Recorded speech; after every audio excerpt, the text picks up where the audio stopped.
ဆောင်စားခဲ့တဲ့တစ်နှစ်တာဒီနေ့တော့ရှောင်းလို့လာပြီ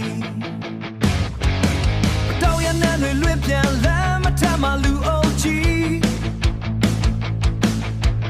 မြင်းငွေစရာတွေကုန်မေးအတူတူကခုံလိုက်ကြဆိုရေတံတွေချလိုက်ငါတို့